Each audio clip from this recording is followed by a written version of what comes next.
नमस्कार मित्र हो, मराठवाडा नेता यूट्यूब मध्ये आपलं मनपूर्वक हार्दिक स्वागत आहे. सध्या सणासुदीचे दिवस आले असताना एका बाजूला साखरसह महागाई वाढत असताना दुसऱ्या बाजूला सातत्यानं जातीय द्वेष, तिरस्कार आणि अडचणी अशा प्रकारचे वेगवेगळे प्रश्न निर्माण होत आहेत. मनोज जरांगे पाटील एक योद्धा, ज्यांनी 29 तारखेपासनं आंदोलन सुरू करणार असं सांगितलेलं आहे. ही अत्यंत गंभीर आणि चिंताजनक बाब आहे.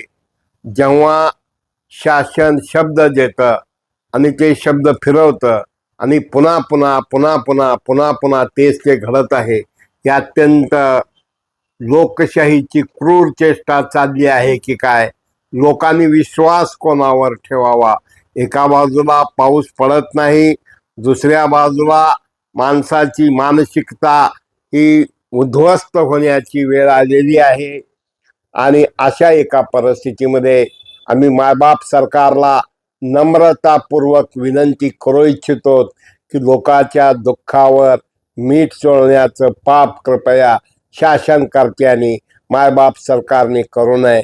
मनोज जरांगे हे संघर्ष योद्धे, हे गोरगरिबांच्या प्रश्नासाठी लढणारं व्यक्तिमत्व, आणि दुसऱ्या बाजूला विविध सामाजिक संघटना, ओबीसी संघटना याही आपापल्या परीनं प्रयत्न करत आहेत. आम्ही मनोज जरांगे साहेबांची चूक आहे असंही म्हणणार नाही, किंवा ओबीसी नेत्याची चूक आहे असंही म्हणणार नाही. पण मायबाप सरकार जे करू शकतं ते शब्द द्यावेत, दिलेले शब्द पाळावेत. पुन्हा पुन्हा उपोषण, पुन्हा पुन्हा आंदोलन, आणि याचं मायबाप सरकारला काही म्हणजे झळ पोचत नाही. पण गावागावात कटुता निर्माण होते. ओबीसी विरुद्ध मराठा, मराठा विरुद्ध ओबीसी, आणि ज्याची काही चूक नसते अशा लोकाला हे त्रास होतो. आम्हाला कधी कधी राहून राहून असं वाटतं की मूलभूत प्रश्नाला बगल देण्यासाठी लोकांचा कुठला तरी विषय तेवत ठेवायचा, प्रश्न सोडवायचे नाहीत, गुंता वाढवत जायचा. हे पाप कदापिही हे परवडणार नाही. कारण घटना या छोट्या छोट्या असतात, पण यातनं जी आपण अंगार लागू शकते, जे कटुता वाढू शकते. मला आठवतंय लोकसभेच्या निवडणुकीला या आंदोलनाचा फार मोठा फटका बसला होता. आता काही कुठल्याही निवडणुका नाहीत. नोव्हेंबर डिसेंबर मध्ये बीड सह काही, नांदेड, काही जिल्ह्याच्या जिल्हा परिषदेच्या निवडणुका होणार आहेत. तरी परंतु निवडणुकावर डोळा न ठेवता हे मंत्री आले, ते गेले, ते आले, हे गेले, त्यांनी असं केलं. मला असं वाटतं एक लकडी दोन तुकडे. शासनाचाही प्रशासनावर पकड असली पाहिजे. जनता आणि शासन यात समन्वय असला पाहिजे. शेवटी मनोजजी जरांगे एक व्यक्ती आहेत, त्यांनी त्यांच्या प्रकृतीचाही विचार केला गेला पाहिजे. हे अत्यंत घातक आहे, हे त्यांच्यासाठी घातक आहे. समाजातील दुरावा वाढत जाणार आहे. म्हणून कुठल्याही परिस्थितीत 29 तारखेपासनं मनोज पाटील जरांगे यांनी जे आंदोलन पुकारलेलं आहे, काय मंत्री येतात काय, जातात काय, अहो शेवटी हे कशासाठी? कारण तुम्हाला ह्याचा काय होत नाही. गावागावात एक चुकीच्या पद्धतीनं विष पेरलं जात आहे. लोक गुन्ह्या गोविंदानं नांदत असताना कुठल्या तरी एखाद्या विषयावरनं हा अंगार वनवा पेटण्याचं काम होत आहे.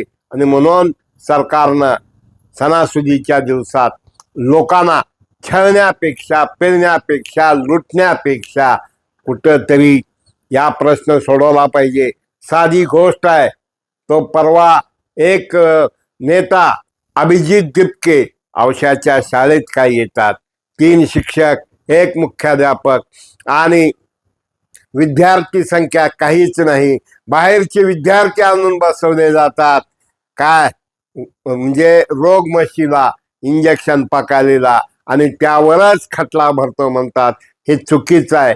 जाणीवपूर्वक सरकार खरं बोलणाऱ्याला खरं बोलला की जेलमध्ये टाकायचं, गुन्हे नोंदायचे, शासकीय कामात अडथळे आणायचे आणि असा क्षणाक्षणाला पावलोपावली लोकांना कायदा सुव्यवस्था राहिलेली नाही. एक प्रकारचं प्रशासनावर कुणाचीही पकड राहिलेली नाही. नाकापरीस मोती भारी म्हटल्यासारखं अधिकारी आपली मनमानी करत आहेत. निश्चित महसूल मंत्री असतील, मुख्यमंत्री असतील, दोन्ही उपमुख्यमंत्री असतील, हे प्रश्न सोडवायला प्रयत्न करत आहेत, पण माशी कुठं शिंकते हे कळत नाही.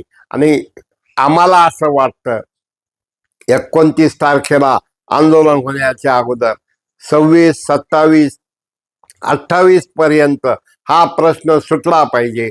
ओबीसीच्या नेत्यांना काय म्हणणं आहे ते त्यांना समजावून सांगितलं पाहिजे. देणं शक्य आहे ते दिलं गेलं पाहिजे.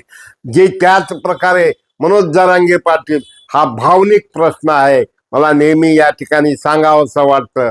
बेकारी ही प्रचंड वाढलेली आहे आणि अशा एका बेकारीत हाताला काम नाही, पोटाला अन्न नाही, अशा प्रकारचं भीषण चित्र निर्माण होत असताना आंदोलनानंतर आंदोलन, आंदोलनानंतर आंदोलन करण्याची जी वेळ येत आहे, मग आपण जर पाहिलं याचा बीड जिल्ह्यात कसा फटका बसला. लोकसभेचा मराठवाडा तर अख्खा म्हणजे सत्ताधारी भुईसपाट झाले. म्हणून समझ कर समझ को समझो, लाख समझा या परना समझा, वो मेरे समझ में बेसमझ है. या सरकारनं तात्काळ युद्ध पातळीवर हा प्रश्न सोडवला पाहिजे. आणि हा प्रश्न सोडवत असताना उद्याचा पिण्याच्या पाण्याचा प्रश्न आहे, सणासुदीच्या काळात धान्य वाटपाचा आहे, साखरच्या भावाचा नियंत्रणाचा प्रश्न आहे आणि चाऱ्याचा प्रश्न आहे. अशा अनेक प्रश्नाला सामोरं जात असताना आमची मायबाप सरकारला कळकळीची विनंती आहे की सामाजिक सलोखा हा राहिला पाहिजे. जातीय तणाव वाढता कामा नये. एका बाजूला वर्गीकरण, उपवर्गीकरण काय चाललंय, एक जण समर्थनात म्हणजे कोंबडा कोंबडीला दाणे टाकून झुंज लावायचं काम हे मायबाप सरकार करत आहे. हे सरकार मायबाप सरकार आहे की जनतेला छळणारं सरकार आहे. आम्ही म्हणणार नाही की दुसऱ्या देशासारखं आमच्याकडे होईल. आणि पण आज ज्या पद्धतीनं दिल्लीमध्ये जंतर मंतरवर जे झालं त्याची पुनरावृत्ती गाव पातळीवर होत आहे. अशा एका परिस्थितीत दहशतवाद, कायद्याचा गैरवापर आणि एक छळण्याचा प्रयत्न होत आहे. आणि कधी कधी वाटतं की मूळ विषयाला बगल देण्यासाठी तर हे सगळं होत नाही ना. म्हणून आम्ही मनोजरावजी जरांगे पाटील त्यांचे सर्व समर्थक यांना नम्रतापूर्वक सांगू इच्छितो, डू ऑर डाय, करा किंवा मरा. त्यांनी फार चांगलं सांगितलं, एक तर मराठा समाजाला मागण्या मान्य होतील किंवा मी मरान. तर शेवटी सरकारने सुद्धा, जरांगे ही एक व्यक्ती नव्हे, ती एक शक्ती आहे. त्या शक्तीला कुठंतरी विचित्र युक्ती आणून कुठंतरी हाके असतील, आणखीन कोणी असतील, यांना पुढं कडून जसे ताणतणाव वाढवण्यापेक्षा मानवतेच्या दृष्टिकोनातून, माणुसकीच्या दृष्टिकोनातून बेरोजगारीचा प्रश्न सुटला पाहिजे. कुठंतरी उद्योगाचे मेळावे घ्यायचे, नाटकं करायचे, जिल्ह्याला मेळावे होत आहेत. अरे MIDCला रस्ते नाहीत, पिण्याचा पाण्याचा प्रश्न नाही, भ्रष्टाचार बोकाळलेला आहे.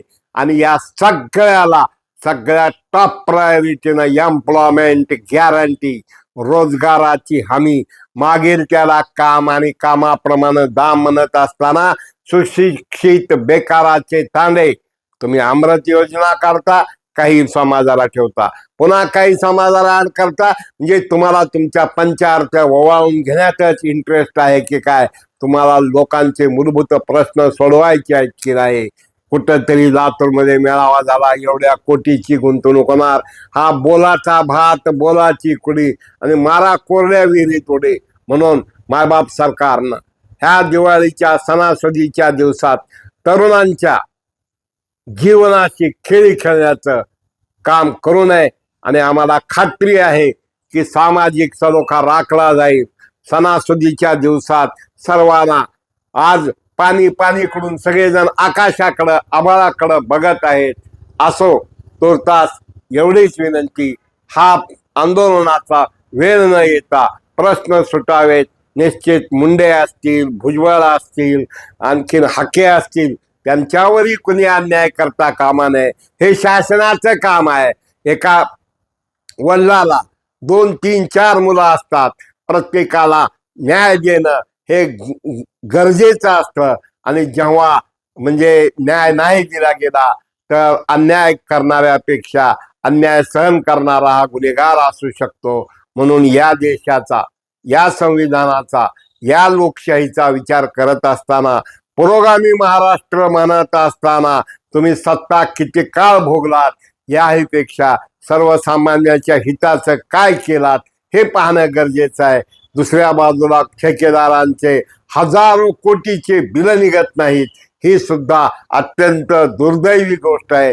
त्याचबरोबर लाडक्या बहिणीच्या मतासाठीच्या योजना, कर्जमाफीच्या योजना, लाईट बिल माफच्या योजना, हे सगळं करत असताना घरात नाही दाना मला हवलदार म्हणा, हे जे चालू आहे हे थांबावं. मित्र, मराठवाडा नेता यूट्यूब शेअर करा, सबस्क्राईब करा, लाईक करा. धन्यवाद.